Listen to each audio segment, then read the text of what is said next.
ಅಯ್ಯೋ ಅಯ್ಯೋ ಅಯ್ಯೋ ಅಯ್ಯೋ ಅಯ್ಯೋ ಇಷ್ಟೊಂದು ಹೂವನ್ನೆಲ್ಲ ವೇಸ್ಟ್ ಮಾಡೋನು ಯಾವನವನು?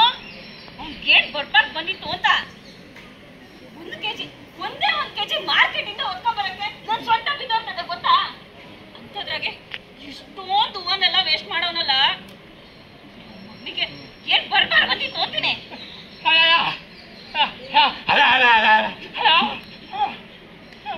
ಬೈದ್ರೆ ಇನ್ನೇನ್ ಮಾಡೋ ಅಂತ್ಯಾ?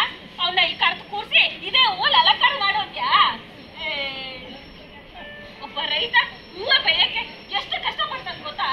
ಅದು ನಾವು ತಂದು ಹೂ ಕಟ್ಟಿ ಮಾರ್ಬೇಕು ಅಂದ್ರೆ ನಮ್ಗೆ ಎಷ್ಟು ಕಷ್ಟ ಇರ್ತದೆ. ಅದ್ರಾಗೆ ಇಷ್ಟೆಲ್ಲ ಹೂವು ವೇಸ್ಟ್ ಮಾಡಿದ್ರು ನಂಗೆ ಹೊಟ್ಟೆ ಉರಿ ಹಾಕಿಲ್ವಾ? ಮಗ ನನ್ ಕೈಗೆ ಏನಾದ್ರೂ ಸಿಗ್ಲಿ ಮಾಡ್ತೀನಿ ಮಾರಿಯಪ್ಪ.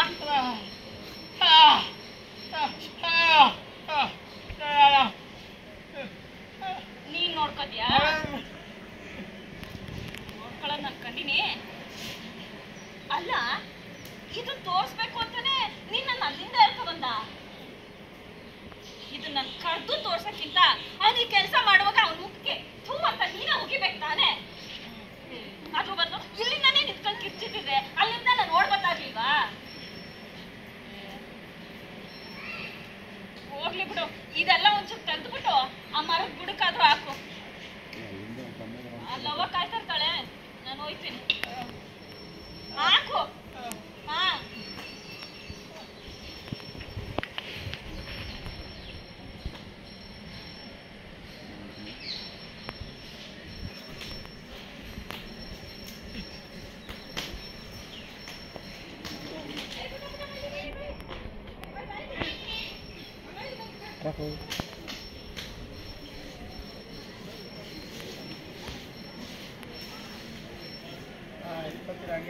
kita